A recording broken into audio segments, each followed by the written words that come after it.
All right. Good evening. Good evening, everyone. Great. I can see the guys are turning up. That's awesome. Awesome.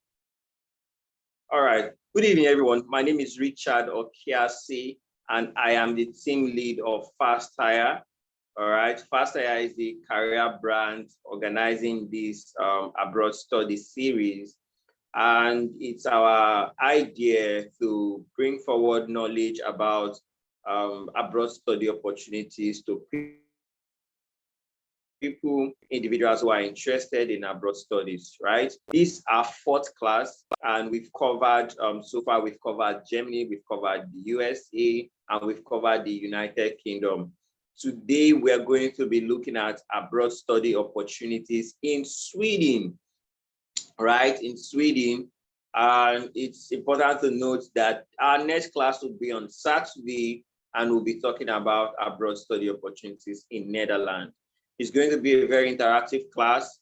You have opportunity to ask your questions.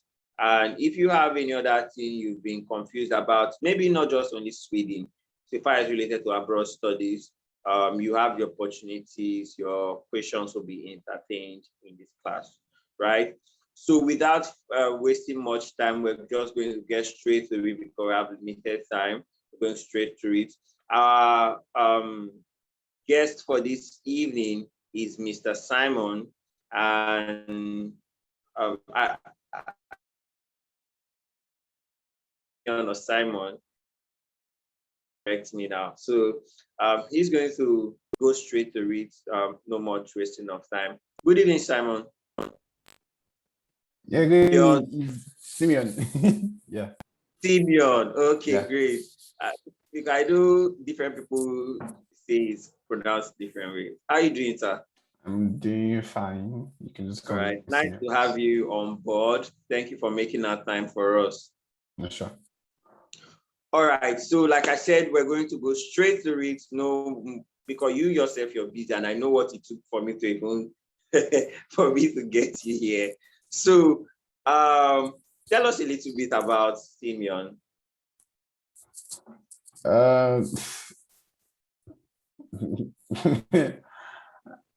Simeon Fadahunsi. I'm 24, Nigeria, and I'm from Washington State. I grew up in Abuja and shortly between Abuja and Kaduna for a while. And I finished my bachelor's in Nigeria with, I think I finished my bachelor's in 2017, I think. It's 2017, yeah, in computer science. And currently I'm doing my master's in Sweden in UX design, user experience design, and IT architecture, which technically just means design, actually. I mean, about 30 to 40% design and about 60 to 70% IT architecture and machine learning algorithms. Yeah. All right, great. Thank you for that quick intro. So, what brought about your idea of going to Sweden? How did it happen? Were you introduced by someone? Did you see their adverts? How did this journey begin? Coming to Sweden started, I think, a month before the deadline of applications. My dad just came out one day. I was like, Simeon, I think you should look at Sweden as a good opportunity. I heard that some of the schools usually have like discounts from scholarships from 30% above. My dad was like, and I was like, really, early Sweden? Like, I mean, I've heard about Sweden before, but I honestly didn't know where Sweden was on the map before. I just knew it was a country that existed in the world. And I mean, from one Google check to another one, and you enter a rabbit hole of information trying to just understand what is needed and all. So I would say I really didn't know Sweden before, like before last year, because I moved to Sweden last year. I didn't know Sweden before, and it was just like, that was how actually I started to know about Sweden, just last year, like a month to the deadline for when applications were supposed to end. Okay, so how did you come about the school you were going to apply to, the course? Were there specific things you had to consider, or it just came by chance? Tell us the process. For my course, I kind of knew what I wanted to do already because I was already working. Like when I finished school in 2017, I was freelancing and worked a bit for about 6 months and freelanced most of the period. And so I kind of knew where I wanted my master's to be in already. If I was going to ever do a master's, I didn't knew it to be in design. But I did not just know about the school. But my dad was the one that told me about Young Shopping University. And honestly, there are other schools that are way more better than Young Shopping University. I don't have anything against Young Shopping University. It's my school. I love the school. But there are schools that, I could have checked out that I know that were also very good in terms of technology and also design that would have actually been way better than Young Shopping University. But my dad, I think on the radio, he heard someone talking about Young Shopping University and how they have like this 30% scholarship. So when he came and told me about it, I literally only checked Young Shopping University without checking like the remaining schools in Sweden. So I think that's how I actually chose Young Shopping. But the good thing was when I was checking Young Shopping University out, they actually had the course that I always wanted to do my master's in. So it just felt like a match. If they did not have the course I wanted, I'm sure I would have definitely checked for another school. But they had the course I wanted, and I was like, okay. Yeah. Okay, great. So you found out about the university, you put forward your application. Did you go through all the personal statement writing processes and all? Yes. So when I actually applied to Sweden, I actually applied in a very different way from the normal way. The normal way is for all schools you can apply to all schools in Sweden through universityadmissions.se. Like all schools in Sweden, like through universityadmissions.se. But I actually did not go through that route because I did not know that route existed when I was checking. And so I only applied to Young Shopping University alone. And then I think I had to write a statement, but I already had the statement that I wrote down already from like 2019 that I just remodeled to just fit the purpose. I think most statements are just introductory in nature. I was not looking for a scholarship. It was just a statement that was supposed to university. Universityadmissions.se.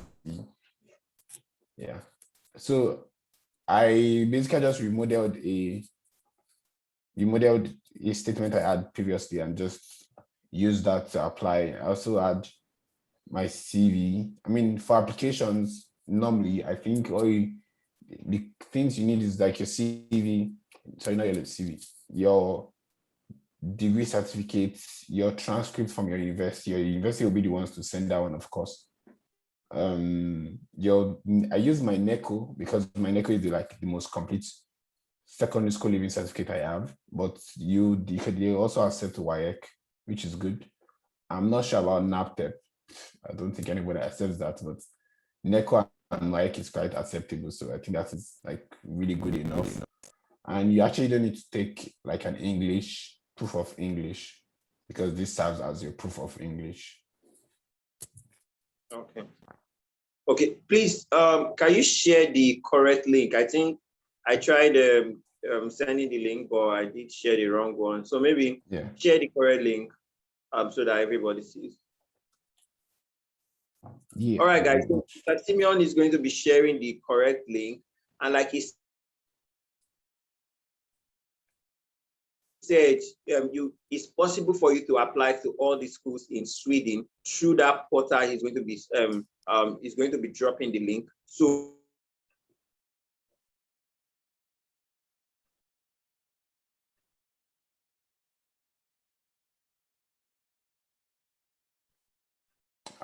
I think try and check out that portal.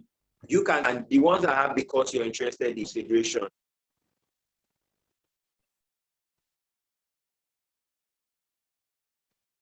I think your network cut off at a point.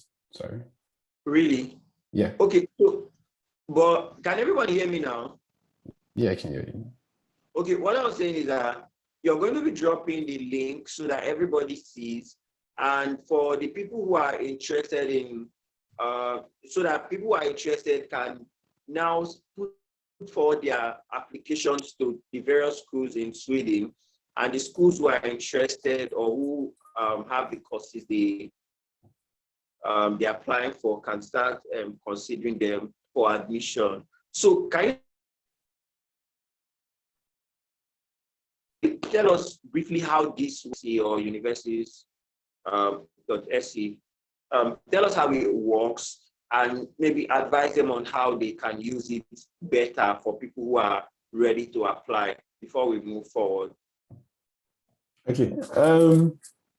In terms of universityadmissions.se, I'll say the best way would be to first have an idea of what you want to do your master's in, an area, maybe not specifically a MSc title, but an area where you want to do your master's. So if this is in, for example, say biomedicine or biomedicine or like nanomedicine or like design or something, like the area you want to do your master's in, and use these keywords to actually search your university admissions to see schools that have similar programs or programs within this area. Look at the school fees of each individual school. Look at the amount of scholarship they have for their programs. Because when you're making an application, I think it's about $90, I think under $90 to apply to make an application, and you apply to like 4 schools at the same time, and you grade and you rank these schools in terms of the priority level you want them to have. So there's like this first school, the first choice, the second choice, and down to the 4th choice. And most schools actually give out scholarship based on the choice you actually give them. So let's say you give a school first choice and your papers are really good and your result is good, they are most like you stand a good chance of getting their scholarship. So I would say a good tip would be to look at all the schools that are considering their programs, look at the schools that have the best scholarships, and then rank them in this order. Yeah. And again, you also, like, after ranking the schools, you pay the application fee, upload your papers, NECO, your degree certificate if you are doing a master's, or your NECO if you're just doing if you just want to do a bachelor's. And they start applications in October, so I think it's still too early to apply. I don't think you can apply now, but yeah, they start applications in October, so I think it's something to start getting your papers ready if you want to apply. Okay. All right, guys. So you can put up your applications. You can start putting up your applications now. Like he said, you need to make a priority list, which should be related to your course. First, the course you want to study. Then you go through the website. He has already dropped the link. You go through the website to decide which schools will be in your the way you rank the schools according to your priority.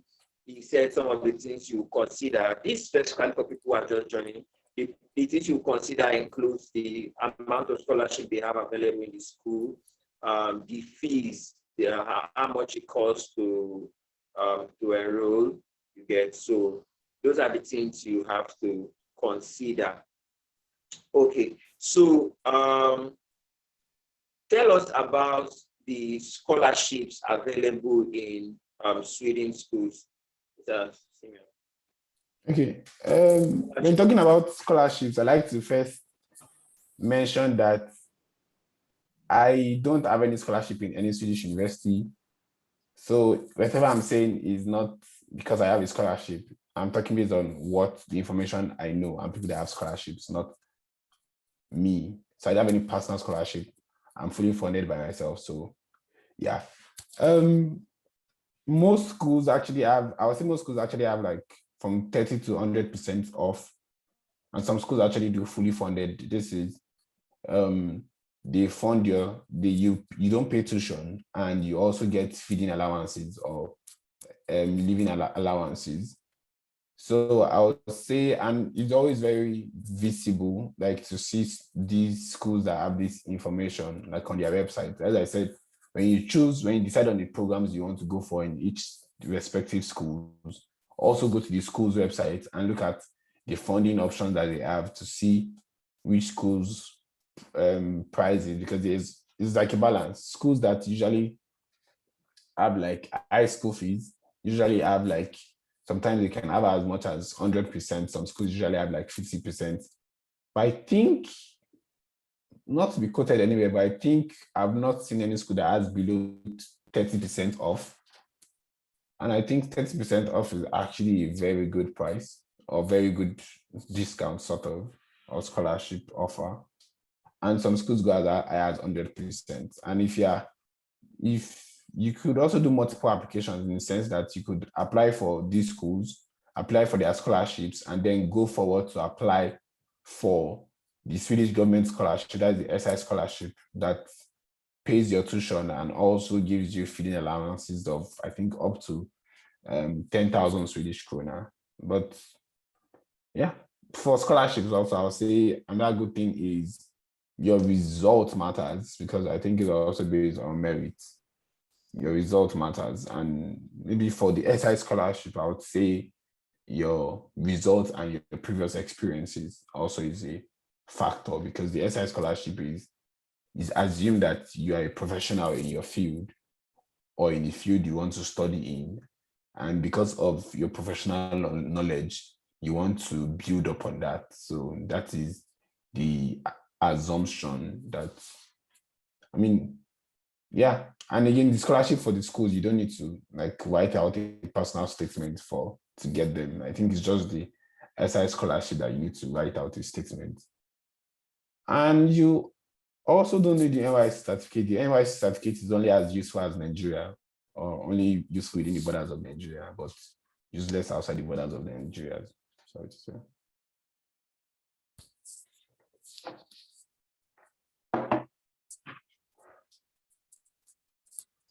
Okay, great.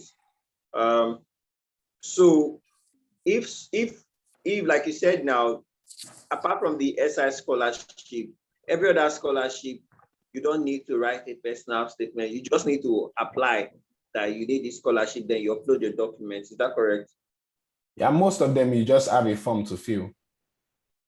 And some of them as long as you're making an application, your application also means you're automatically applying for the scholarships. So you have to know which one the school regards as their method of application. That's why it's important to visit the school's website also.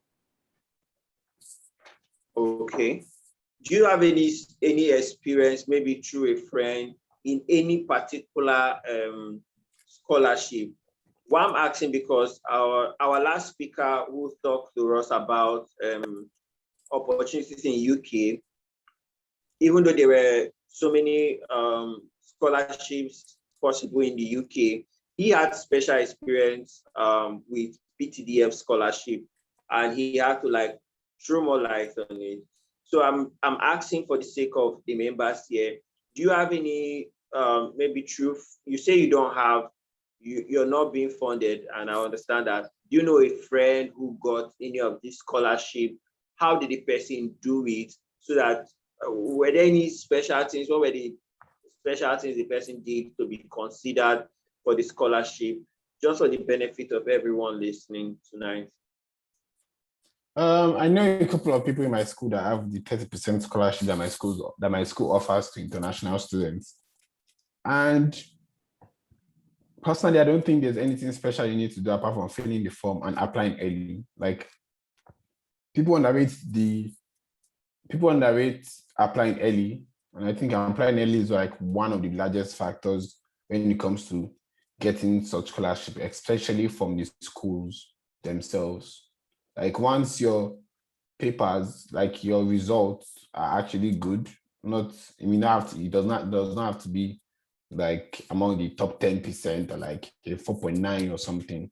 But I mean, even with 3.8, 3.7, 2.5, like you still like stand a chance to get the scholarship. But I think applying early, I think that was one of the ways I actually missed up on getting the 30% scholarships. The 30% scholarship at my school was applying late, or I applied late to my school. And I think another thing is actually like most schools also don't have scholarship when you are a student. Most of the scholarships available are available for new students and not current students, sort of. So if you don't get a scholarship like before you enter the school or on admission, I don't think like most schools don't have like scholarship positions for students that have already been admitted into the program. But yeah, applying early is very underrated. Yeah.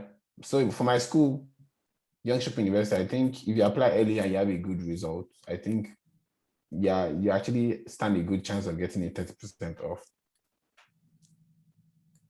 Okay, great. All right. So that's for scholarships. If you still have questions about scholarship, ensure you drop them right now so that we can start compiling the questions on time, and he gets to take the questions as they drop, right? So, Mr. Simeon, moving forward after your application and then you were accepted, the next stage would be to apply for your study visa from the Sweden embassy. Tell us how the process was like. Was it an easy process? What was it like? I mean, after you getting admission, I think the second next thing is actually paying your fees. Like sometimes I think mine took about a little above 2 weeks for it to reflect here in Sweden. I think international transfers can be a little tricky, especially when it's going across borders of the continent. But I think paying your fees is under underrated thing that can actually give you sleepless nights. But after you cross the hurdle of paying your fees, I would say the next thing that should be on your mind if you're applying for your visa, your residence permit. So in Sweden, we actually get a residence permit card and not a visa. And the difference is not so much actually. So if you're going to the UK to study, you get a visa. And then when you arrive in the UK, you are supposed to process a residence permit. And then after that, you get a residence permit card. But for Sweden, you don't apply for a visa, you apply for a residence permit straight up because you are going to stay long in Sweden and not visiting Sweden. So you get a residence permit card straight from Nigeria. And my process took 1 month, which I have seen so far that it is actually not common for people to have 1 month. I mean, I've heard of something that had 2 weeks, but I would say such cases are actually not common. Like this year, I think with all the people I've interacted that are coming to Sweden, I think the shortest I've seen so far is 2 months. And some people still have 3 months and they are still pending. Pending in the sense that they've never gotten the card, but they've gotten like a confirmation that they are successful, but they've never gotten the card. So I would say it differs. The process could take as much as 3 to 4 months. I think they also advise people to apply a bit early also, because I think you can also only apply from the 1st of May also. Yeah, the 1st of May. But the process itself is, I think it costs about a little under $150, yeah, per person. $150 per person. And I think for the proof of fund that you require to make this application, I would say if it's for a year, I think you should be looking at about maybe almost 5 million naira approximately. I think it's 4 point something, not so sure. Then if it's for a 2 years permit, I think maybe about 9 point something. I'm not so sure on the figures, but and it's around that area. And after you've gotten your proof of fund ready, you've gotten your application fee done. I think all you just need to do is just fill the forms on the website. After filling the forms, you upload your admission letter. Yeah, and you wait actually. After that process, for me, I got to the next stage, which was I had to book an appointment with the embassy in Abuja. The embassy is in Abuja. And yeah, I had to book an appointment with the embassy in Abuja. And during the appointment, I actually did not have any interview. Some students usually have like interviews, but I don't think it's so common for students to have interviews, especially when, I mean, you're just going for your studies. Like if it's for other purposes, they usually have interviews, but for students, it's not so common for them to have interviews. They just have appointments to just take your picture and a biometrics scan. And I think you go there with your passport also. Yeah, you go there with your passport and they just take your picture and do a biometric scan of your fingers. So I think it's pretty, I've not seen anyone that have done an interview and you're coming for a student. Yeah, I've never seen anyone coming to study in Sweden and you're undergoing an interview. I think most people just go for like an appointment to just take their details and that's all. And after that, you get a mail to come and pick up your card actually. So this picking up your card sometimes can be a week, 2 weeks, 1 month, 2 months, 3 months if you are unlucky. And I think the reason why it's like that is because the application is usually handled by different people. So you have different case officers and different case officers have like different response times. And so someone else that started like after you started can actually get his residence permit card before you.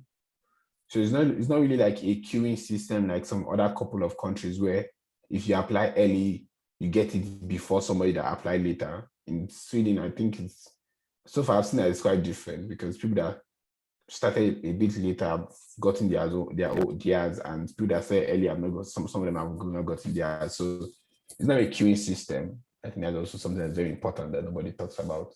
Yeah. And if you get a card, yeah, you can come to Sweden immediately after you get a card, I guess.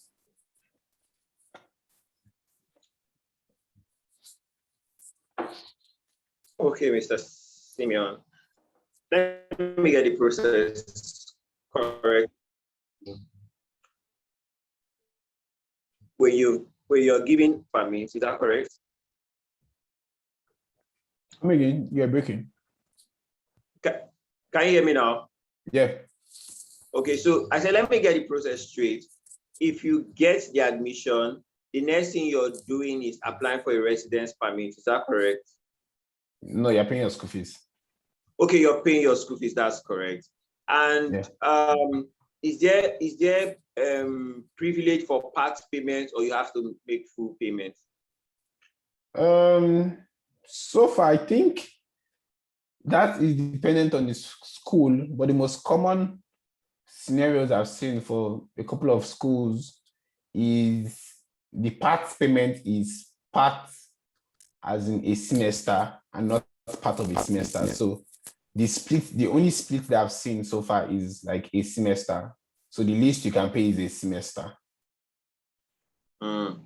So okay. I've not really seen any school that allows you to split a semester into multiple chunks. Yeah, I think the least chunk you can split it is per semester. Yeah. Okay. That is the most common one I've seen. So when you pay for that school fees, when you're going for the residence permit, is that part of the document you would when you're applying for the residence permit rather? Is that part of the document you will include? No. Okay, it's not part of it. No. So what are you using? What are you to apply for residence permit? Technically, the residence, that's true, Chef. The migration actually never asks you about if you've paid your school fees. But I'm sure like on applying, like the migration will, of course, maybe ask your school and like to give a report about you or something. But technically, you don't need it's not a requirement, and there's actually no place that asks you to submit your receipt or your invoice of your school fees. Like the highest you get is just for you to upload. I think the things you need to upload is your passport. After your passport, you upload your, what's it called? Your admission letter, and then an insurance. So most schools in Sweden give you a health insurance if you have a program that is 2 years above. And again, because a health insurance is mandatory for your application, if you actually are doing a 1-year master's in Sweden, you most times have to get your own insurance. But the insurance can be gotten from even insurance companies in Nigeria, and this can be as much, I think, as low as 40,000 naira. Yeah. So I would say your passport, documents required are your passport, your admission letter, and insurance, which can be gotten from your school if you're doing a 2-year program above, or you can get on your own if you're doing a 1-year program. Yeah. Okay. So then after you apply for that, you get the residence permit, right? So no, you get an appointment. Okay. With the embassy. During the appointment you can be given the permit? No, during the appointment, your passport is taken and your biometrics. Okay. Or in some cases, you do an interview, which just means they just want to clarify some more details from you. Okay. And then when you scale through that process, what's next? You wait for your card. Okay. All right. So it's actually you can actually assume that once you get to the appointment stage, you have actually been accepted. Okay. Like your case is successful. Like once you get into the appointment stage, technically. I mean, they don't tell you that it's successful, but after the appointment, what is next is for you to collect your card.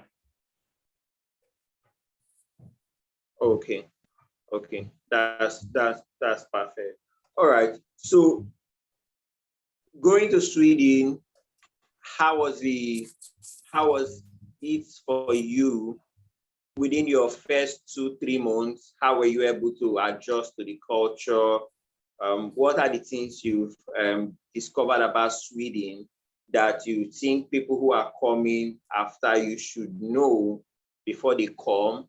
Are there things they need to put in place that if you had the second chance, you would have put those things in place? I mean, I don't really think I know the right answer to that question. That's because I came to Sweden during the pandemic. And I think that is quite different from a real world. And so many things have been adapted to fit people's health conditions, sort of. I really don't know how to answer that question. Okay, I mean, so generally, now that, but what's the situation now with Sweden? People are moving freely now in the streets, right?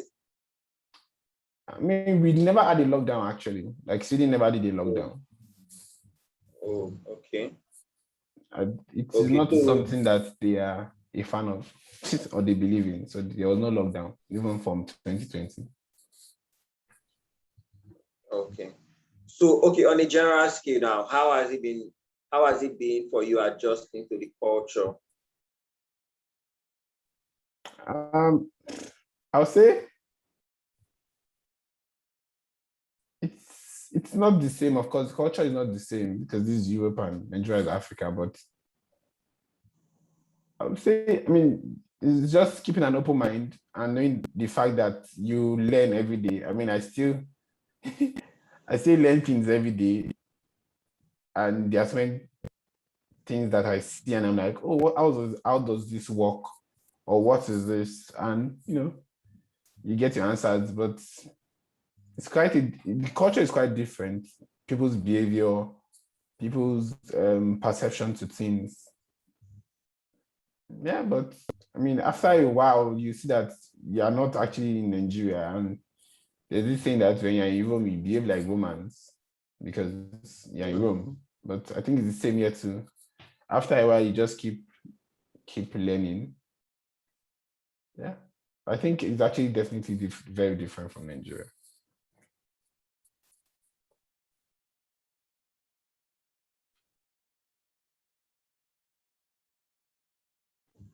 Or is there a specific has language, I mean, is it necessary for the person?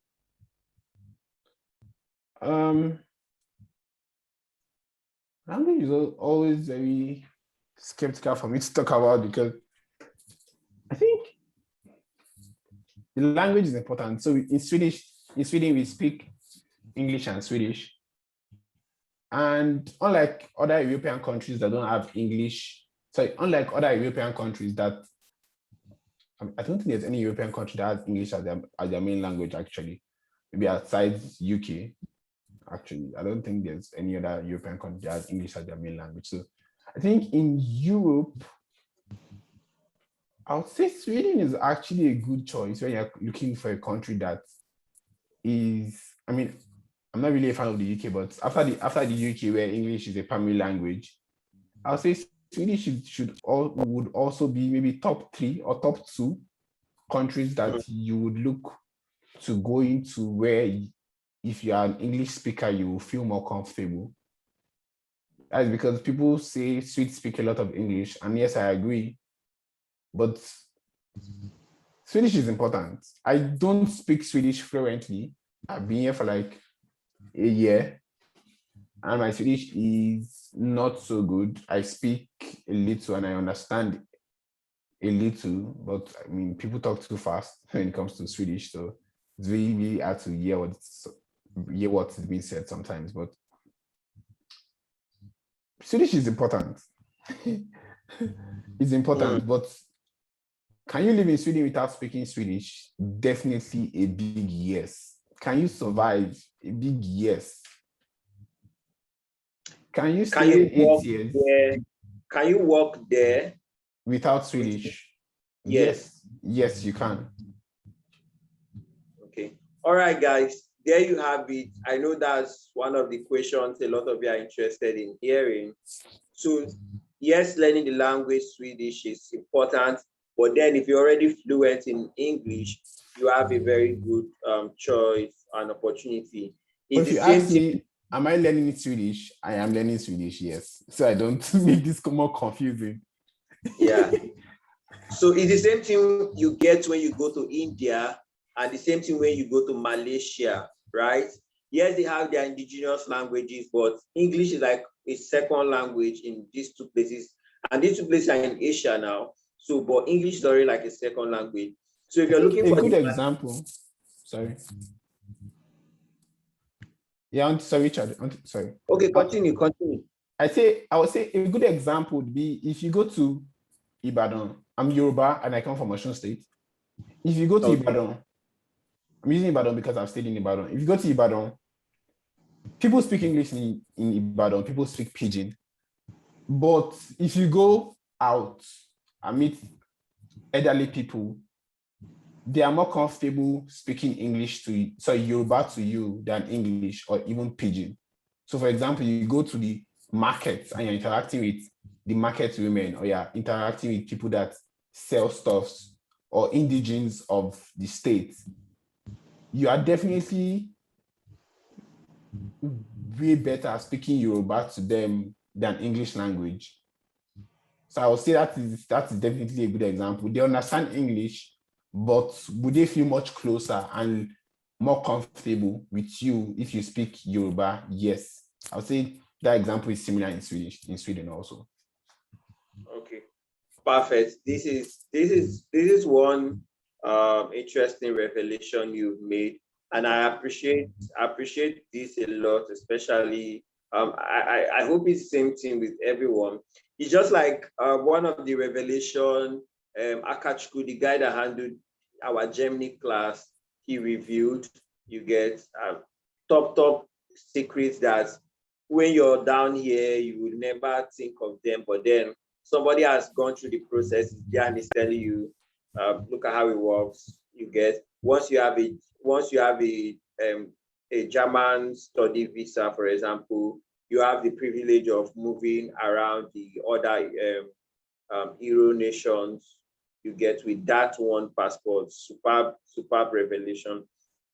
Okay, so you've told us about the language. Now, tell us about the opportunities in Sweden. What are the opportunities in Sweden for people who are studying?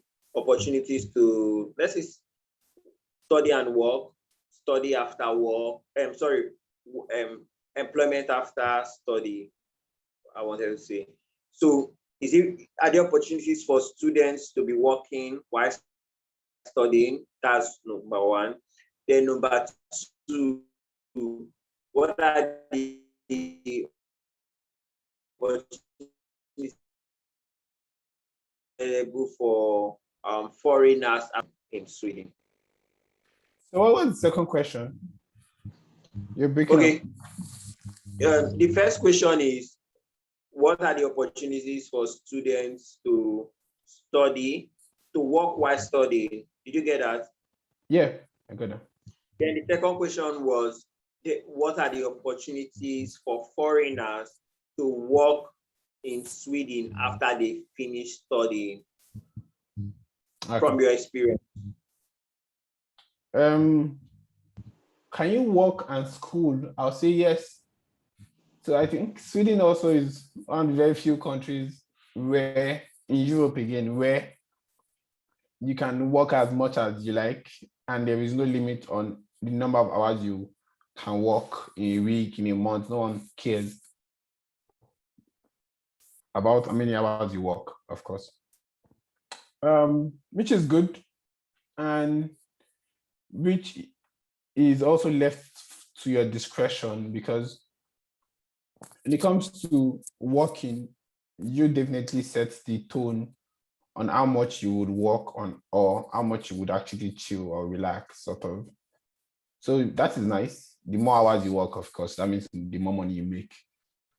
But yes, it's possible to work and school at the same time, and there's no limit on that. But I think another thing people also mention about Sweden is the high taxes. And personally, now I don't have any issue with it. But I mean, you could pay taxes. I paid taxes as much as 33% before, and I've paid as low as 22%. That's my lowest tax so far. And my highest is like 33%, which is quite a lot coming from Nigeria, because I never used to pay tax in Nigeria, because our tax system is broken. Yeah, but yeah, I think that's also very important to know. But yeah, you can work as many hours you want, and you definitely are the one that would pick how you choose to manage your time in terms of work, your personal life, and school.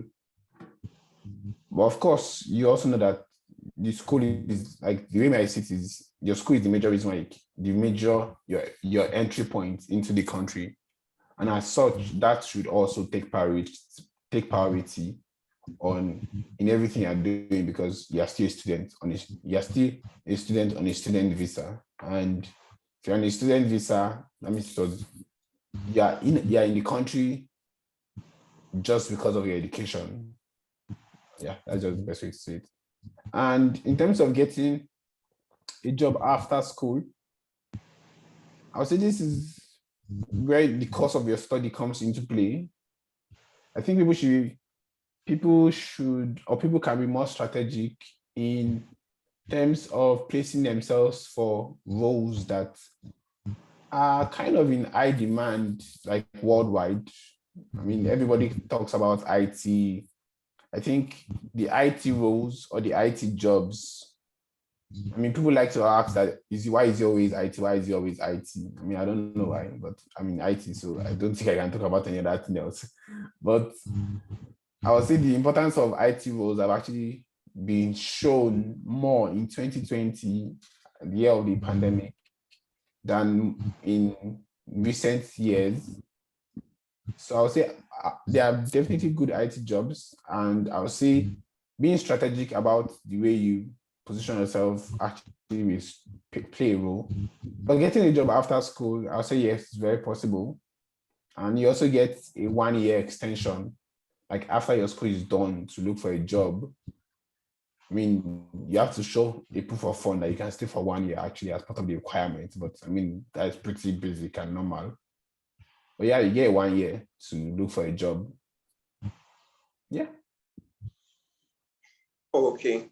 All right. So for the person that asked the question of how long you're permitted to stay in Sweden after your study, I hope your question has been answered. You have the privilege of another 12 months after your study, and hopefully you can find something there, right? Okay, so you've pretty much talked about some of the key areas that are of interest to our members. And one thing I think we left out is um, um, proof of fund. Proof of fund. How was proof of when you were trying to do your proof of fund back in Nigeria? How was it? Was it um, what were the things you did to ensure that they did not reject your proof of fund or something? When it comes to proof of fund, I'll say there's really nothing crazy going on there. I mean, the concept of proof of fund in Sweden is the money is calculated every year and changed due to economic pressure, the currency valuations and stuff like that, to make sure that you have, I mean, a minimum amount that you can survive on. I mean, it's like, I think 8,500 and something Swedish krona, which is less than, from my that is less than maybe $900. Yeah, definitely less than $900, which technically in some regions in Sweden, like Stockholm, is not enough actually, because I mean that is really, really measured, because like my apartment, I stay in a student accommodation and I pay about 3,200 Swedish krona. And for the apartment where I stay in, if you stay in Stockholm, you would definitely be paying about 6,000 for the same apartment. So when you look at the Swedish requirement of 8,500, oh, sorry, approximately 8,600 monthly, you see that in Stockholm is really small compared to me that is in Young Shopping. But the proof of fund, I mean, putting the money in your account, or the concept of proof of fund, like I said, is for you to show that you can stay in the country. So I think people that get rejected based on proof of fund, they get rejected because they are providing a false statement, technically. Yeah. Oh, okay. While you were doing your proof of fund, the account you used, or I know for Germany you have like a block account. Is there a block account for Sweden? Oh, no. You just put the money in your Nigerian account or in any currency account that you have, and just print a statement that shows your name, the date you printed the statement, and I think the total amount, and you're good. There's a mistake a lot of people make, and from my experience, it has bounced a lot of them. They do this thing that when they have 3 months remaining to the date or to the day they are supposed to submit their proof of fund or something, they get one.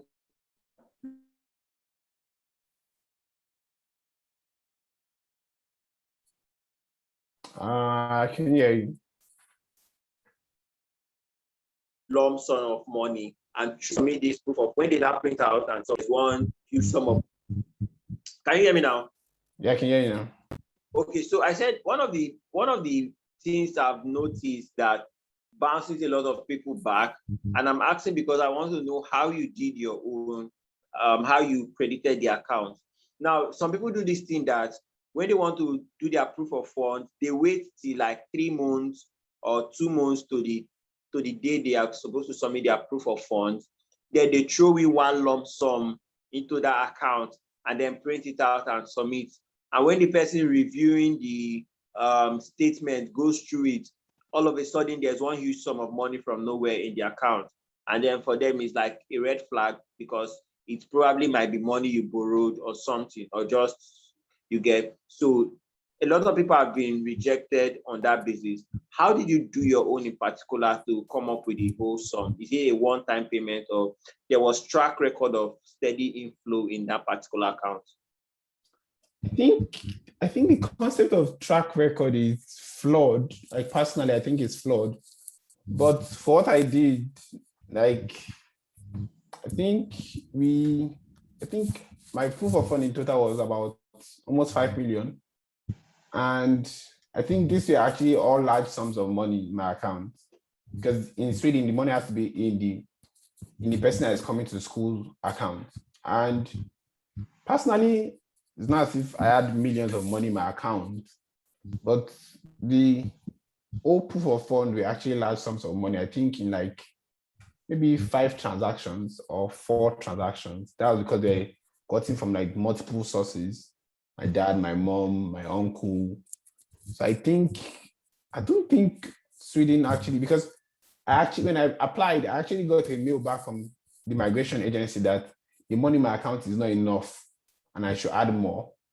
And of course, I think I added about 1 million that same day that I got the mail, and I printed a new statement from the bank and I sent it back in, and it was accepted. So I think Sweden is among the kind of the countries that are looking for track record, sort of. I think they just want to see that you have the money. I think the concept of track record is flawed, actually. Yeah, personally. But yeah, I don't think there's anything wrong with paying huge sums of money into an account in a single or 2 transactions. Okay, great. So guys, you've heard it. Don't wake up one day, 2 months or 3 months to when you want to submit your and again, the Swedish immigration actually, like, they actually stated severally that they actually don't care about a statement. They actually just want, because I know people that actually printed a bank letter.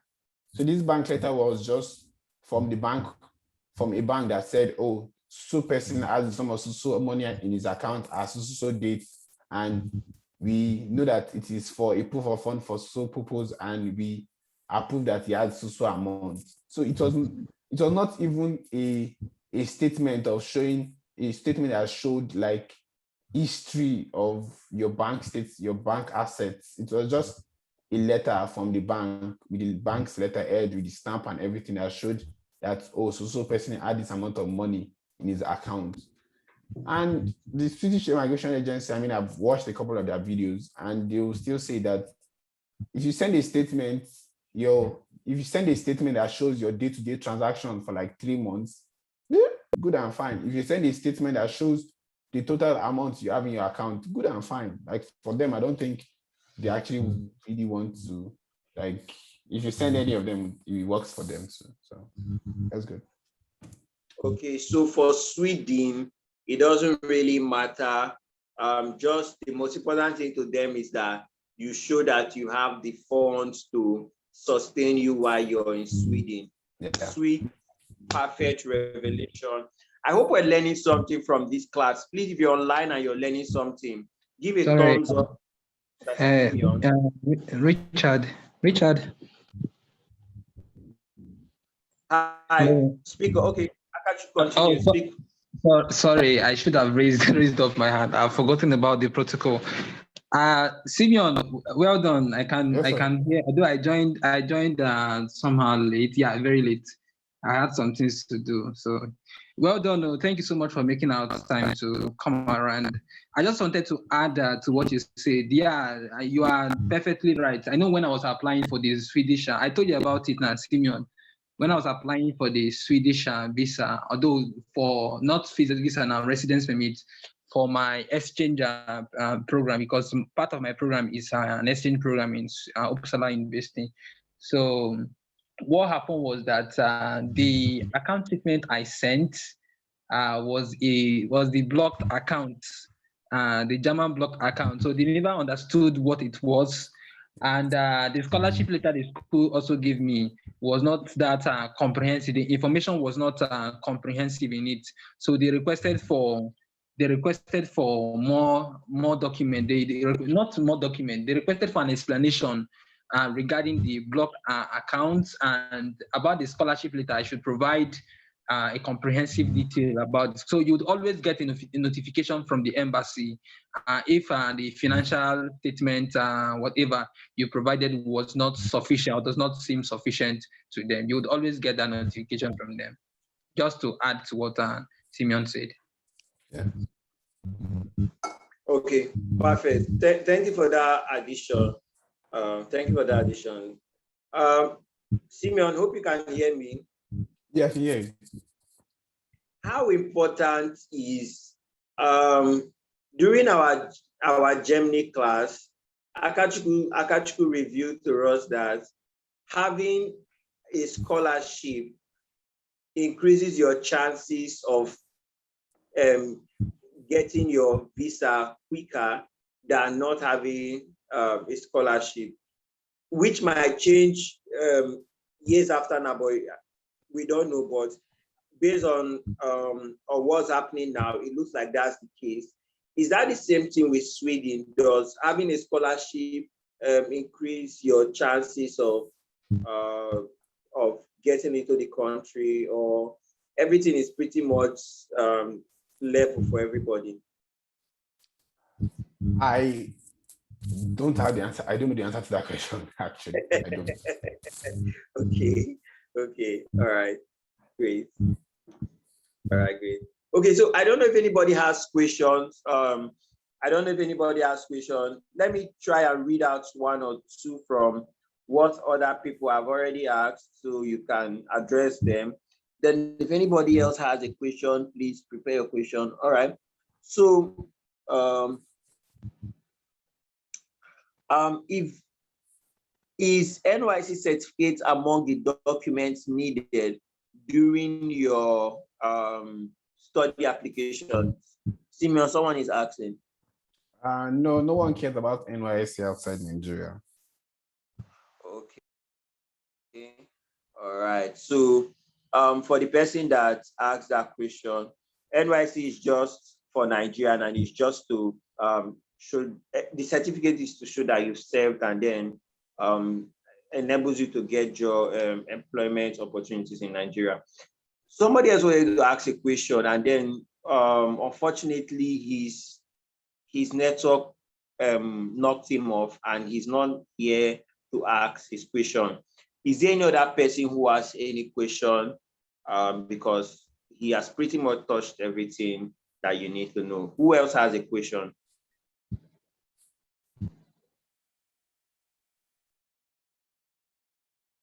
Okay, so in the absence, okay, Emmanuel, speak up, ask your question.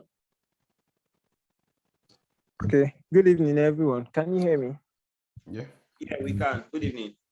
Okay, my name is Emmanuel.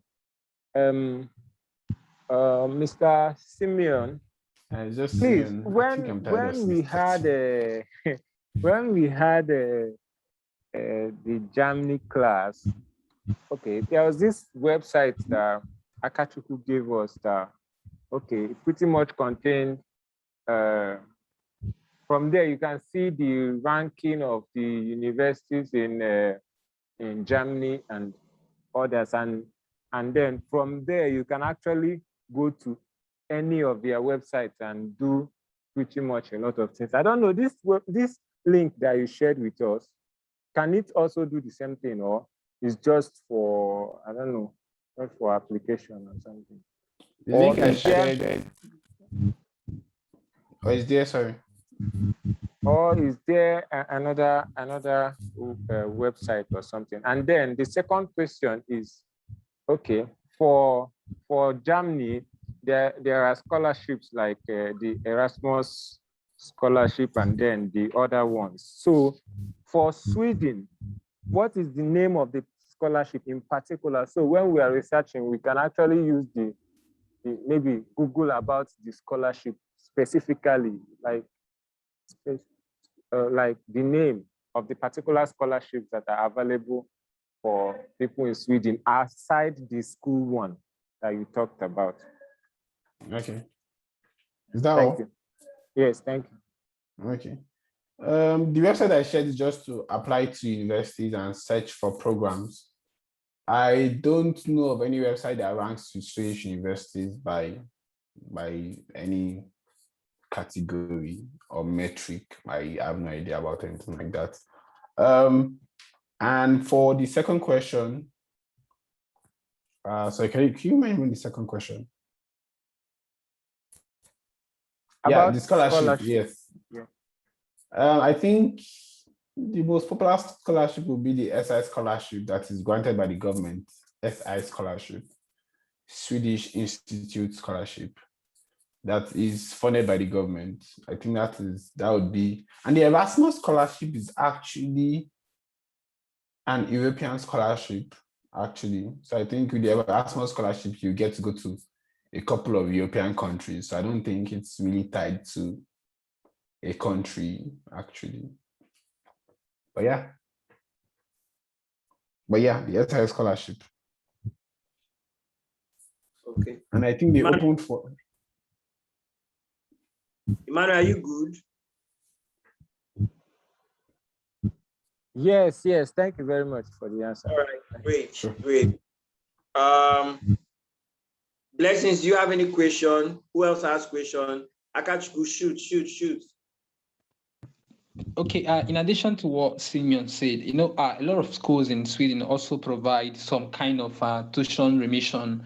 So you may want to confirm this from the institution you want to apply. I know a friend of mine I was helping her with an application to a Swedish school this year. I think not a Swedish school, 2 Swedish schools, and they had provided for tuition remission, 100% tuition remission from their end. So I think most of them are also comfortable with providing tuition remission, at least 100%, that you don't get to pay tuition for the entire duration of your program. So you may want to confirm this from the school's website or the program coordinator, and to know what the conditions are to obtain the tuition remission. Because I mean, it's a huge amount of money for them to give you tuition. It's a huge opportunity for them to give you tuition remission. You imagine paying millions of naira in tuition. So you can really focus the money you would have used for tuition, for living expenses, to renew your to get the first visa, which will last for 1 year, I guess. Then the second visa or residence permit, which would also cover the entire duration of your program. Yeah, so you can confirm this from your program coordinator. It works that way. Okay, great. Great. All right.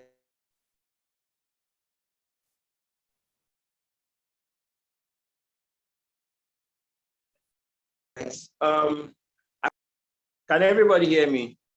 Yeah, now you can hear you. Yeah, it's raining here, and so it's kind of affecting my network. No problem. So as I wanted to do a recap for people who have not been here. Okay, so there's more that's been talked about in this class, and then I don't know how to collapse everything now because I just got one complaint, and I don't know how to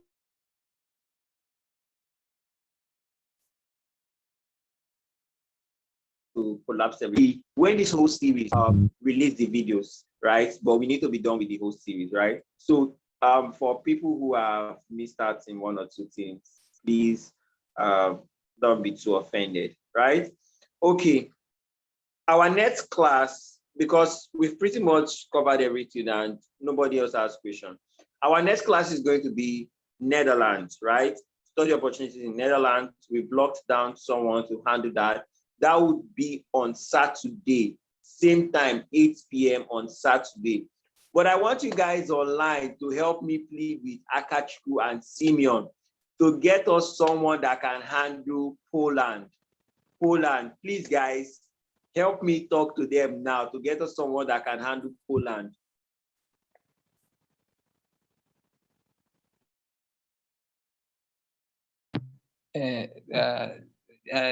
Richard, I promised you I was going to search for someone who is studying in Poland. Oh, I just remembered someone. Don't worry, I just remembered someone. All this I've been thinking. I have a lot of people here and there, so most of them are in the Netherlands. Is it in the Netherlands, or most of them are in Germany? So I'll just contact one of them today, tomorrow. Then by, let me see, tomorrow is Friday. Sorry, tomorrow is Thursday. By Friday, I would have given you feedback. I don't know if Simeon also has someone who is studying in Poland. Simeon is a great man. He's a great. He has a lot of connects here and there. He does actually. He does have connections. So, Simeon, Akachukwu, please do us the favor. You guys have been of tremendous support in this series. Like what you shared, Simeon, what you shared alone in this reading class. I don't think Googling would have just given us these things we learned. I don't know of any other person, but I'm even now excited. I was excited after the Germany class because I've been helping people through this process, personal statements and all. And I know how tough it is for Canada, for US, for UK, you understand, especially opportunities after you finish studying. And me, for one, I'm somebody that I'm not really easy with languages. Like I find it difficult to catch languages. So one of my issues when we talk about studying abroad and going to a country that does not speak English, I'm very skeptical because I don't catch up with languages. So hearing that Sweden, you can go with your English and you still strive is like one exciting news to me today. So please, guys, Akachukwu, you have tremendous help during your session in Germany. Please help us get someone that can cover Poland for us. We hear there are opportunities in Poland and we want to learn what it takes. We want to know from someone who has gone through the process, not just reading anything from the blogs. We want to hear a real life experience. So we'll be hoping on you guys to help us achieve our Poland class by this week.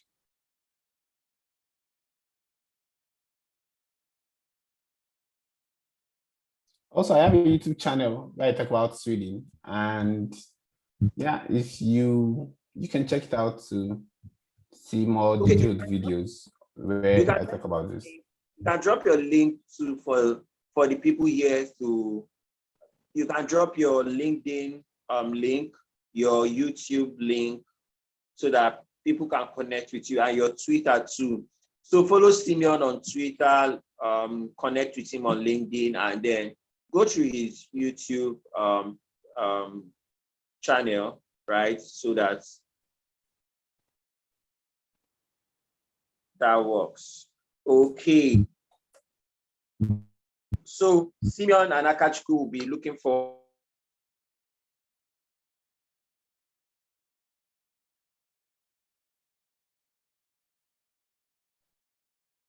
I think the network is also you guys. Don't forget, guys, Netherlands be explosive, just like the one you hit by the end of the class. All these things is for you to look at the options available and know which one is suitable for you. All right, guys. So those are his links. Please do well to connect with him. Do well to connect with him, right? And I trust you guys.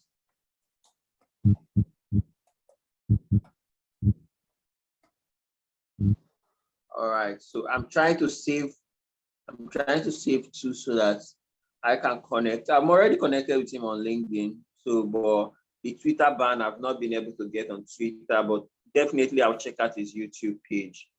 Okay. So thank you so much, Simeon. Thank you, Akachi, for making our time to join us from your busy schedule. We really appreciate this gesture. Thank you so much. Thank you so much.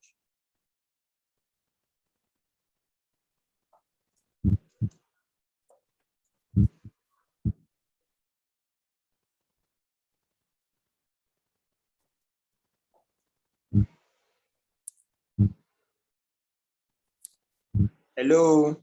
Yeah, we can hear you now. Okay. What was the last thing you heard from me? You're saying thank you. Okay, great. All right, guys, please help me tell Simeon thank you. Just give him a clap, give him a round of applause. Thank you, Mr. Simeon. Give him a round of applause in the chat and say thank you, Mr. Simeon. Let's do that quickly. Like I said, I don't think Googling would have just done justice to what we learned today.